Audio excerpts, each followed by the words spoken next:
What's up, everybody? It's your boy Hawka, the Counter-Strike Scholar, and I'm back to take a look at FaZe Clan and the struggles they've been having on their T sides. This new look FaZe roster have been competing against the best teams in the world, but since their inception, they've only won 4 out of their 15 matches played in total. But despite this bad win rate, FaZe actually have one of the highest CT win percentages in the last 3 months. Against top 30 teams, they're winning 56% of their CT rounds, which ranks them in 5th place, only behind the top level of competition like Heroic, Gambit, and Spirit. And so it's their T side that's been their real problem. They currently rank 26 out of the top 30 teams for T-side win percentage at just a 44.8% win rate on T-side, and they rank even lower on their percent of kills they get off of trade kills, where they are the 2nd worst ranked team in the top 30. In case you didn't keep up with that, here's a TLDR for you. FaZe, bad win rate, good win rate CT side, bad win rate T side. So let's have a look at what's been going wrong for them. Before we get into the video, I'm trying to see if I can hit 100k subs by the end of the year. I'm going to be honest though, I'm going to need your help because I'm not that close right now. So if you enjoy the content, help me out and hit subscribe and let's get into it. I'm going to start by focusing on some rounds that FaZe win and play well, because I think to understand what's been going wrong with FaZe, we first need to see what they're trying to do on their T sides. In this first example, we see a solid A take for FaZe here on Mirage, a set play into the site, although this CT smoke does end up landing in their own molly, which is something they might want to look into. It doesn't have much of an impact on this round though. They're able to muscle their way into the A site, and these positions I think are great for FaZe. They've got so many players that can play well in the post plant and can get a couple of quick kills to secure the round. And this is one of those spots where Twist is able to get flashed towards jungle, and just these 1 or 2 kills where Twist overperforms in this position can win them the round. This is the sort of stuff I want to see. On the whole, though, I feel like Karrigan's trying to call quite a loose T side for this team to give some of those individuals a lot of space to work with, because he knows how talented guys like Twist and coldzera especially can be in picking their fights. This is another great example of that, where FaZe use some basic utility towards mid early, a couple of players fight towards the mid and short positions, and this is great timing from Twist to push through this smoke as those mid fights are going on, so that a jungle player would have been looking away, and he's able to sneak in, get a kill towards A, and again, this loose style of play nets them a couple of early kills, which win them the round quite early on. Oh, and also, shout out to Brokey in this round, who is the real standout, and as I was saying earlier, FaZe have loads of players that can pop off like this. We also saw some good examples of this loose and simple but effective style of play on Dust 2. In this one, FaZe put a couple of flashes long as well as a smoke for the corner, and then it's all about the timing of this flash through the smoke, which allows coldzera to go through and get 2 great kills early on. Fantastic timing, and more importantly, fantastic pace to catch your opponents off guard, which you can get away with doing when you have so many skilled players. There were also plenty of rounds where Karrigan would be one of the players making those solo plays as the team is spread across the map early. In this one, he's able to use his brain and his cerebral playstyle to get under this smoke and spot the aggression of the CT AWPer, and the value of just getting this 1 kill is huge. Gets them onto the site, Karrigan pushes with confidence and wins them the round straight up. Now that we've gone over the good, we need to get into the bad and sometimes the ugly rounds that FaZe have been showing us. Whenever you play loose like this and spread out into individual spots, you're going to run the risk of losing those early picks. Here's an example of Karrigan trying to make a play where he pushes down vents, but he's not able to get the movement right first time round, and then he just gets spotted on the edge of this smoke so that he gets sprayed down and they lose that early advantage. And the downside of these solo plays is that when you die, you really get nothing from it. Whereas if he had a teammate behind him, they would have a couple more options to either try and force a trade or use that information to their advantage. But with everyone being so far away, That's not a possibility here. You can't really do anything or gain any advantage from this death. It's a similar story in round 7 on Mirage, where FaZe begin by spreading across the map and taking mid control.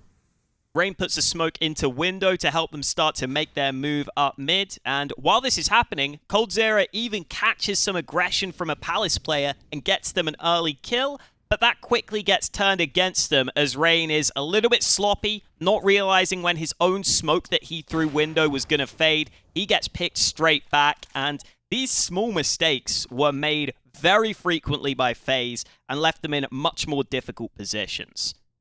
And at this point, with FaZe being spread somewhat thinly across the map, they feel like they all have to group up together to go back to this A site, but they haven't got any players in Palace. When you're down in a 4v4, you oftentimes have to leave one spot on the map open, and so this AWP in Palace can just tear through them, and they can't really use their nades on this push because of that aggression that came against them. And this final round is another really good example of a lot of the problems FaZe have been having lately. Karrigan and Rain are working together on mid control, which they often like to do, and they're even able to get a pick off the back of Rain's AK.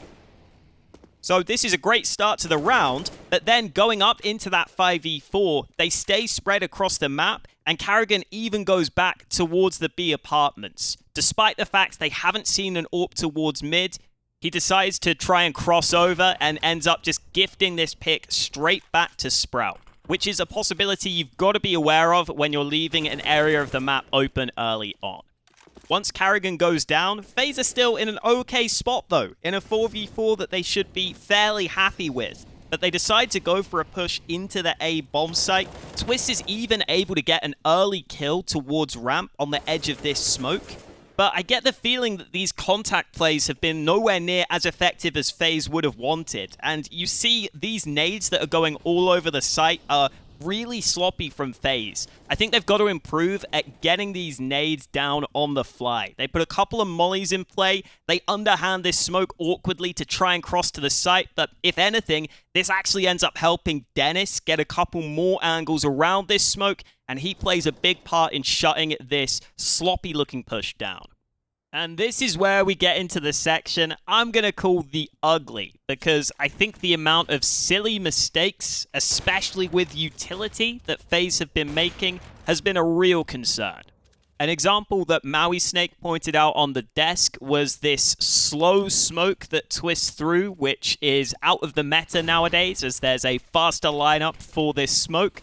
But to FaZe's credit, Rain used this faster lineup later in the game, and I think there could be some idea here where you throw the slower smoke on purpose to keep the AWPer looking at the angle and then time that flashbang to allow yourself to peek without a smoke potentially obscuring your vision. That's not really what FaZe do here, though. I think they were just trying the general cat take. The flashes don't end up being good enough, and they get shut down because of it. The bigger problem to me, though, is when they're going for this looser, more contact-based style or just using simple nades, a lot of them are being messed up in the heat of the moment. For example, in this round, they try and go for these cross smokes, and coldzera lines this one up from distance, but it ends up bouncing back off this small ledge. This just leaves a massive gap in these cross smokes to sight, and it gives so much time for Sprout to rotate extra bodies over to A, and it also just gets slacks on the AWP ready to hold this angle straight on. He's able to get a couple of easy kills, and they kind of just end up telegraphing this play. And the most important point here is that when you're going for this more contact-heavy style, I think the pace of your push is oftentimes what you're relying on to win you the round, rather than if you're going for an execute where you're relying on those nades to win you the round. So any small mistake in utility like this, even if it gets sorted out by someone else covering that smoke, just gives the game away so much and makes it way easier for the CTs to be ready for your push. There were countless examples of these sorts of plays, so I'm going to try and speed run you through some of them. Round 27, Dust 2. We get the smokes for the cat play, but there are only 2 flashes to follow up, and seeing it from Sax's perspective, it's just way too easy to dodge these flashes. I think you'd rather continue to flash as the players are pushing up, because otherwise, you're just running into the open and running the risk of taking a fight against a CT who knows you're coming. And furthermore, while I understand coldzera wanting to watch the long push in this round, I think knowing that Sprout are on a weaker buy, you have to be ready for them to take risks, and he might have been better off watching for some mid-aggression for the FaZe flank, because that's what ends up completely killing them off in this round. Round 28, they try and line up a mid to B, they get the 2 CT smokes down, but for some reason, Twist peaks slightly before his own smokers bloom, so he just gives away that pick early. And then I'm not going to disparage them too much for these flashes over B tunnels, because these are really hard to land, but none of them are effective, and they end up just running into the blender where they kind of were relying on those mid players to come help them out. Over on Nuke in round 19, they try a fast pop into the A site, and Carrigan goes just before this flash ends up popping, which gives Valda that slight bit of vision to spray him down early. I don't hate this one as much, though, because this flash is aimed towards getting that top hut player to look away. So I get why Carrigan is trying to push as the flash has been thrown. In case a CT is playing anti-flash, he gets a better chance to win the fight. But unfortunately, Valda spots him pushing just before he gets blinded, and it ends up being an easy kill. And getting the first kill on that A-rush is so important. It can really decide whether or not you're going to have a chance in the round. Round 21 is a little less excusable or understandable, though, as FaZe try and run these yard smokes, the standard yard smokes which everyone should have nailed by this point, and Rain's smoke kind of ends up just awkwardly landing towards Secret, leaving a huge gap in these smokes and entirely taking any threat that FaZe had out of this round, because OG can just watch the gap in the smoke, and FaZe don't have enough nades left to do much else in this round. I could go on, and I understand that players are going to make mistakes sometimes with their nades. That's to be expected. I'm not going to hate on them too much. But right now, it's clear to me that FaZe are making way too many of these small mistakes. And the top level of Counter-Strike right now is so cutthroat that if every player on your team makes just one silly mistake with utility in different T rounds for you, you're going to throw away a lot of rounds and you're going to find it really hard to compete.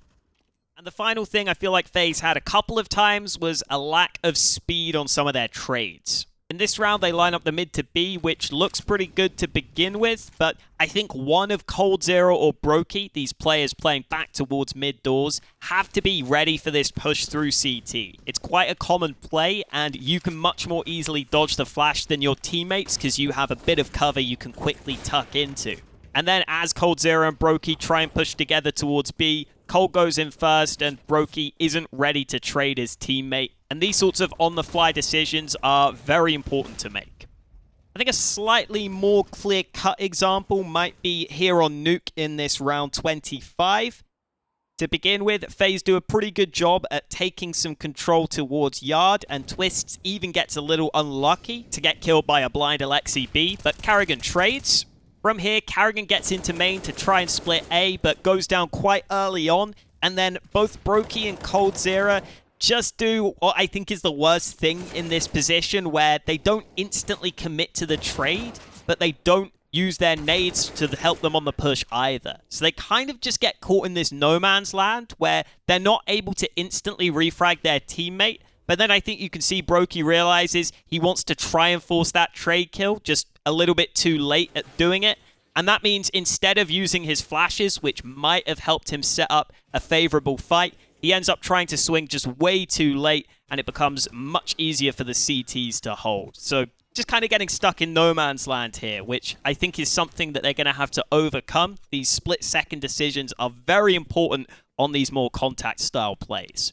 So overall, while I'm not giving up on this style of play for FaZe, I think if they want to play a loose style, they're going to have to cut down on these mistakes with the nades, and some of their players might have to develop their decision-making a bit more. Because when you're playing more in a structure and more in set plays, a lot of the decisions are kind of made for you, and there is more of a formulaic feel to the round where you can picture in your head ideas and things that might happen. And that's a bit different to this style that FaZe are playing right now, where you have more decisions to make in general, which can be a great thing. I think we saw that in some of those earlier clips where Twists and coldzera got the chance to make some plays for the team. But it can also create that bit of uncertainty or that bit of thinking time for some players where they can't quite make the decision quickly enough. Anyway, hope you guys enjoyed. I know this was a bit more of a negative video, but I want to tell any FaZe fans out there, and FaZe themselves if they're watching, that this all comes from a place of love. I really want this team to do well. I like a lot of the pieces here, and I think there's a lot to like about this team. It's just frustrating seeing that potential greatness of this team fall apart at times with a few silly mistakes. But I think they can definitely get it back on track. And other than that, hope you guys enjoyed this video. Let me know what you think of this one and how FaZe have been doing lately. And make sure to like and subscribe if you enjoyed. My name has been Hawka, and I'll catch you next time. Carrigan, please don't hate me. I still love you.